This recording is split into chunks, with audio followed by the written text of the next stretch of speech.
Salut à tous, Boulby, boum, envoie les Verts en quart de finale. C'est le titre de ce podcast où on va analyser la qualification des coéquipiers de Riyad Mahrez au quart de finale de la Coupe d'Afrique des Nations. Ils affronteront le Nigeria ce samedi à Marrakech à 17h. Pour analyser la qualification et la victoire en huitième de finale face à la RDC, j'ai avec moi Mohamed Touileb. Salut Mohamed.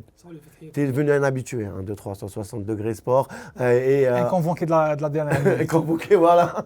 Tu es le Abdelli du 300. On devait avoir Moumena Itraci, on vous dit tout. Et c'est Mohamed qui vient. Merci Mohamed d'avoir accepté l'invitation comme ça en urgence. Mais quelle belle victoire, tu es habillé en vert, en plus tu représentes l'Algérie. Une victoire arrachée à la toute dernière minute du temps additionnel. C'est dire que c'était très difficile aujourd'hui. Oui, c'était difficile, mais voilà. Tu as dit que c'était une victoire à la dernière minute, mais l'équipe nationale a fait le boulot tout au long des 20 minutes, 120 minutes quand même. Il y a eu du coaching, il y a eu des efforts de la part des joueurs. Ils sont allés au charbon. Et au final, il y a eu ce magnifique but d'Adil Boulbina qui a envoyé l'Algérie en quart de finale. On n'espérait pas plus. Il s'est appliqué sur le but, Boulbina. On l'a vu parce qu'il avait eu la même action avec, si je me rappelle bien, c'était le Soudan, le premier match, voilà. Et il avait un peu gâché parce qu'il avait tiré sur le gardien. Là, il met une frappe imparable. C'est pour ça qu'on a dit Boulbé boum, parce que c'était impossible à arrêter. Oui, un vrai banger. Tu vois l'action, la prise d'initiative. Il y a le culot, il paye au football parce qu'il a pris sa chance. Il a mis toute la force nécessaire, il a mis de la précision. C'était aussi un joueur qui venait d'entrer, il était frais, il était plus lucide que le défenseur. Donc voilà, il faut aussi saluer le coaching de l'entraîneur. Peut-être qu'il est entré un peu tard pour certains, mais voilà, il a pu faire la différence et c'est ce qui compte. J'ai envie de dire, Petkovic sait ce qu'il fait et à quel moment il doit le faire. Il a su quoi faire tout au long de la partie. Parce qu'il y a eu quand même des faits de jeu importants, comme la blessure de Benasser qui a un peu déséquilibré le bloc équipe d'Algérie. Abdelli qui n'était pas très bien rentré au début, mais après il s'est mis au niveau. C'est un peu normal. Après, tu jouais une équipe qui était bien en place aussi. Il a eu le temps une superbe équipe de la RDC. Il a eu le temps de prendre ses repères. Et sur l'action du but, il était à la récupération aussi. Donc, c'est lui qui fait la passe qui casse la ligne et les lignes, Zeroré qui met une passe en profondeur, Mohamed n'est pas latéral. Il a bien joué le coup. On n'a pas de doute sur ça, parce qu'auparavant, il y a eu des transitions offensives qui n'ont pas bien fonctionné. On peut peut-être relever des imprécisions de la part de Mohamed Amin Amoura aujourd'hui, qui n'a pas su trouver le bon dosage et les bonnes zones. Après, Amoura, tu ne crois pas qu'il a gâché un peu son énergie en première période parce qu'il était un peu esselé en attaque, il était esselé, il était un peu attaquant, un peu ailier. On ne savait pas réellement. Tu ne comprenais pas trop pas ce qu'il faisait, mais voilà, sa tâche elle était bien définie par le sélectionneur. Mais je pense que Mohamed Amoura, il a été généreux, mais imprécis par moment, parce qu'il y a eu des actions où on pouvait faire très mal. Et c'était parfois des passes qui n'étaient pas dans la bonne zone. Le dernier geste était... Voilà, qui n'étaient pas dans la bonne zone ou pas avec le bon dosage. Mais au final, on a pu tirer notre épingle du jeu et battre cette superbe équipe de l'ARD Congo, il faut le relever. En première mi-temps, justement, on va revenir à ça. On l'a vu, tu l'as dit, Amoura était dans un poste où on ne savait pas s'il était attaquant de pointe, s'il était un faux numéro 9, ailier gauche.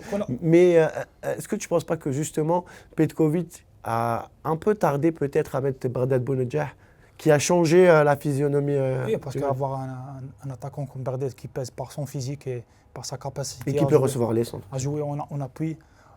La contradiction, c'est qu'on a joué avec beaucoup de centres alors qu'on n'avait pas un véritable attaquant de pointe. C'est ça un peu le problème lors de la première mi-temps, un peu une partie de la seconde mi-temps. Mais avec l'entrée de Bardet Bounedjah, on a pu voir que l'équipe nationale pouvait peser plus sur la défense adverse. Et ça a un peu libéré les autres joueurs. On a pu jouer avec un véritable ailier qui était Amoura dans un premier temps. Après, il y a eu Boulbina qui était plus ailier gauche. Il a pu faire la différence sur un contre. Et voilà, le coaching dans sa globalité, il était très pertinent et très pragmatique de la part de Petkovic. Si tu devais donner 3 tops et 3 flops. Bon, pour moi, le top, c'était l'équipe. Je ne peux pas ressortir des individualités dans un match pareil. Mais on peut relever peut-être la très bonne entrée, bien sûr, d'Adil Boulbina et Abdelli aussi qui a su apporter le plus. Et moi, je dirais aussi que Belghali était était Il a été impérial aujourd'hui. il a été dans un très, très grand soir, depuis le début du match jusqu'à la fin. Dommage que Mahrez, lui, n'a pas été dans son jour parce qu'il aurait pu avoir une connexion entre les deux. Mahrez, parce qu'il a joué un peu plus bas aujourd'hui, je crois. C'était des consignes. Je pense que c'était des consignes. Après, la défense de l'Art des Congo, il y a de ça. Ils étaient à 5 hein, Voilà, ils étaient à 5, de à 5 sur le repli défensif. match. Donc ça posait un peu de problème à l'Algérie. Mais les rares fois où Mahrez a reçu le ballon, il était souvent dos au but. Mais on a vu sur une action, une balle longue de Mendy sur un contrôle, ce n'était pas le Mahrez des grands soirs aujourd'hui. On a souvent dit, oh, Petkovic gagne par 1-0. Aujourd'hui aussi, il a gagné par 1-0. Petkovic ne nous offre pas, excusez-moi, le spectacle qu'il faut, mais on gagne, mais on n'a pas eu véritablement de vrais tests. Est-ce qu'on peut dire aujourd'hui que l'Algérie a eu son test, que Petkovic a eu son test? C'était un véritable test. Mhm. C'était un traquenard pour moi, parce que l'Algérie elle a souffert par moments face à l'RD Congo. Mais on a vu que Petkovic était très, très, très lucide et très fort tactiquement face à De Sabre, parce qu'il y a eu des faits de jeu, il y a eu des schémas de jeu qui ont changé en cours de match. Beaucoup, en cours de match, Oui, des deux côtés. On a commencé avec un 4-5-1 qui mutait en 4-4-2. Après, on a joué en 4-3-3. Donc, il y avait beaucoup de flexibilité tactique de la part de Petkovic. Et c'est son point fort. On a gagné 1-0 un peu à l'italienne. Donc, tu peux le mettre dans tes tops. Petkovic, L'équipe, Petkovic. Depuis le début du tournoi, il est dans les tops. Dans tous les matchs, il a su trouver la bonne formule et s'adapter au fait de jeu. Il démontre que c'est un entraîneur de haut niveau. Il y a des blessés en cours de match, il y a parfois des joueurs qui ne sont pas dans un grand jour. C'est la faute de quoi, tu penses, les blessés? Parce que là, chaque match, on perd un joueur minimum. Est-ce que c'est l'excès d'engagement? On l'a vu, il y avait beaucoup d'excès d'engagement également aujourd'hui. Ils mettent de l'impact physique. Oui, il y a eu de l'impact, mais on peut relever aussi qu'il n'y a pas eu de carton jusqu'aux prolongations. C'était dans le jeu, c'était des contacts. Tu trouves que c'est normal qu'il n'y ait pas eu de carton? Pourtant, il y a eu Oui, des actions qui auraient mérité. Aujourd'hui, l'arbitrage, il était correct. On n'a rien à dire sur l'arbitrage aujourd'hui. L'arbitre égyptien, il était à la hauteur. Il y en a qui ont dit qu'il aurait pu siffler penalty dès la 2e minute. C'est vrai qu'il a marché sur la chaussure de Amoura. Ouais, mais après, les nouvelles chaussures, c'est des chaussures qui se mettent directement. Oui, c'est vrai que la semelle a touché quand même le tendon. Hein, ça touchait le talon, pas le tendon. Mais après, les nouvelles chaussures, pour ceux qui jouent au football, c'est des chaussures qui s'enlèvent vite et qui se mettent vite. Comme des chaussettes, en fait. Voilà, ça se met directement. Donc voilà, pour moi, l'arbitrage aujourd'hui, il était au rendez-vous aussi, il faut le relever. Quand c'est bien arbitré, tout se déroule bien pour nous. Et alhamdoulilah, comme on dit. Moi, j'aurais aimé mettre dans les flops peut-être l'histoire des tickets encore, Mohamed, qui n'arrête pas au Maroc. Il y a beaucoup de supporters qui n'arrivent pas à avoir de tickets. Depuis le début du tournoi, c'est le même problème. Il y a des tickets qui sont achetés par qui, on ne sait pas. Les supporters veulent des tickets, les trouvent au marché noir. Et après, ils les trouvent au marché noir à des prix qui sont 10 fois ou 15 fois leur prix. Des fois à 35 000 dinars, équivalent 35 000 dinars. Voilà, c'est à 10 fois le prix de vente officiel. Donc voilà, c'est à se poser des questions, mais au final, on trouve toujours des supporters algériens qui donnent de la voix aux joueurs. Ils ont encouragé Hadji Moussa à son entrée, ils ont encouragé Boulbina à son entrée. Tu sens qu'ils ont confiance en cette équipe et c'est très important. C'est une équipe jeune, c'est une équipe en construction, on peut dire ça comme ça. C'est une équipe jeune, une équipe en construction qui se construit autour des joueurs d'expérience. C'est très important. Et une CAN, ça donne beaucoup d'expérience aussi. Beaucoup d'expérience. Tu vois, il y a Boulbina qui a disparu depuis le premier match, mais qui entre dans un quart de finale, dans un match très serré. De finale. Voilà, dans un huitième de finale, pardon. Dans un match très serré en pleine prolongation, il arrive à mettre un but 5 minutes après. Qui apporte son plus. Tu sens que tous les joueurs sont concernés, ils sont mobilisés pour un seul objectif qui est, Inch'Allah, d'aller le plus loin possible dans le tournoi et peut-être remporter le titre. Ça passe par le Nigeria. Ce samedi à 17h à Marrakech, ça y est, on change le stade qui nous allait bien. On aurait aimé rester dans ce stade à Rabat parce que c'est un stade un peu à l'anglaise, comme Sheffield. Oui, très proche des tribunes, très proches du terrain. Exactement. Là, on va à Marrakech pour affronter un ogre du continent qu'on avait affronté en demi-finale en 2019, le Nigeria. Finaliste de la dernière édition. Éliminé de la course à la Coupe du Monde, à la qualification à la Coupe du Monde par la RDC. Oui. Donc voilà, l'Algérie aura un nouveau test à partir des quarts de finale. Je pense qu'il n'y a plus à choisir parce qu'il n'y aura que les grandes sélections du continent qui sont là pour jouer le titre.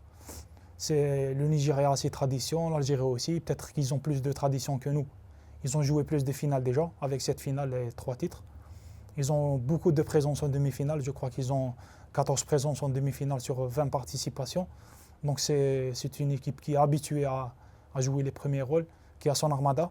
Il faut relever aussi que Victor Osimhen a quitté le rassemblement. Justement, j'allais dire, ce n'est pas une équipe du Nigeria sereine qu'on va affronter ce samedi, puisque déjà il y a des problèmes internes, notamment entre Lookman et Osimhen. Osimhen aurait quitté le regroupement. Oui, il aurait quitté le regroupement. On a vu qu'il a eu une altercation lors du match face au Mozambique avec Ademola Lookman qui a fini homme du match. Peut-être c'est un truc d'ego entre joueurs. Dans le vestiaire, il y a toujours ces trucs-là pour ceux qui jouent au football, ils connaissent comment ça se passe. Tu ne penses pas que ça va rentrer dans l'ordre juste avant le match pour l'Algérie? Selon les médias, il a quitté le rassemblement. Là, est-ce qu'il va faire machine arrière? Peut-être qu'il fera machine arrière. Il n'y a rien à exclure. Parce qu'en Afrique, tout peut se passer. C'est la star de l'équipe. Peut-être qu'ils vont aller le chercher. Mais je pense que voilà, le Nigeria reste une équipe redoutable avec ou sans Victor Osimhen. C'est ça, il ne faut pas penser à ça, il faut parce penser qu'il y a au match. Lookman aussi qui sait faire la différence. Donc voilà, ça sera un match à gagner dans tous les cas, quelle que soit l'équipe en face. Encore un match physique, Mohamed, face au Nigeria, ça sera encore un match physique, c'est une équipe qui met de l'impact. Oui, parce que c'est des joueurs qui ont un jeu très, très anglophone. Après, c'est des joueurs qui jouent en Europe, c'est la même fibre footballistique que les joueurs qu'on a. Et on a vu aujourd'hui que même nos joueurs répondent au duel physique. On a vu Shaibi qui a beaucoup cravaché, Ben Sebaini qui a pris des coups, Amoura qui a pris des coups. Mais voilà, ils se relèvent toujours et ils montrent qu'ils sont là pour se battre et gagner tous les matchs et tous les duels. On va parler pour finir de Maza. Maza qui a fait un match correct, qui a été gêné dans son jeu, parce qu'à chaque fois il y avait deux joueurs, voire 3 joueurs sur lui. Oui, aujourd'hui, toutes les équipes font de la vidéo et ils analysent les points forts de l'adversaire. Ils ont vu que Maza pouvait faire la différence entre les lignes. On lui a coupé les relais, mais parfois, avec ses contrôles orientés, sa vision de jeu. Son toucher de balle exceptionnel. Son toucher de balle, il est d'une très très grande qualité. On voit ça sur les contrôles orientés ou les remises. Il a su faire les décalages qu'il faut par moment, mais je pense qu'au final, Petkovic l'a changé pour des raisons tactiques aussi. Et parce qu'il a vu que voilà, il y avait de l'impact. Il fallait mettre. Peut-être Maza n'avait pas le gabarit. Il fallait mettre Bardad. Et même Riyad Mahrez a été sorti à ce moment-là. Mohamed, pour finir, où tu vois cette équipe, jusqu'où elle peut arriver? Bon, j'avais misé sur une demi-finale pour l'Algérie. Mais l'appétit vient en mangeant, comme on dit. Si on arrive en demi, tu changeras de prono? Bien sûr, une fois en demi, tu vises le titre. Donc pour toi, samedi, le Nigeria, ça passe? Ça peut passer, comme ça. Ça peut ou ça passe ou... Je peux pas dire, je suis pas... Non, mais d'après toi. D'après moi, on a les qualités pour battre n'importe qui sur ce tournoi. Parce que j'ai vu les autres équipes jouer. L'Algérie a beaucoup de qualités dans les trois compartiments. C'est le plus beau jeu, tu es d'accord avec ça? Il y en a qui disent que c'est l'équipe qui produit le plus beau jeu. C'est l'équipe la plus, peut-être pas la plus spectaculaire, mais la plus organisée. La plus organisée, la plus juste dans le jeu. Il nous manque la finition, je le dis toujours. La finition reste un problème parce qu'on a eu beaucoup d'occasions aujourd'hui, on a pu tuer le match plus tôt peut-être. C'était le stress un peu aussi, non? C'est l'enjeu, c'est normal. Parce que tu joues la phase de groupe avec la chance de se rattraper, mais sur une phase à élimination directe, tu paies les erreurs cash. On a vu parfois il y avait de l'appréhension, parfois on jouait peut-être avec le frein à main, mais au final, il y a Adil Boulbina, peut-être avec son insouciance et sa voûte de jeunesse, il est rentré là, il a balancé un ballon qui est parti nettoyer la lucarne. Donc voilà, ça se joue sur ces détails-là. Merci Mohamed, tu seras avec nous bientôt, t'inquiète pas, on va encore te ramener. Merci à tous de nous avoir suivis. N'oubliez pas, commentez, partagez et abonnez-vous. Ça nous aide à vous donner un meilleur contenu. À très vite.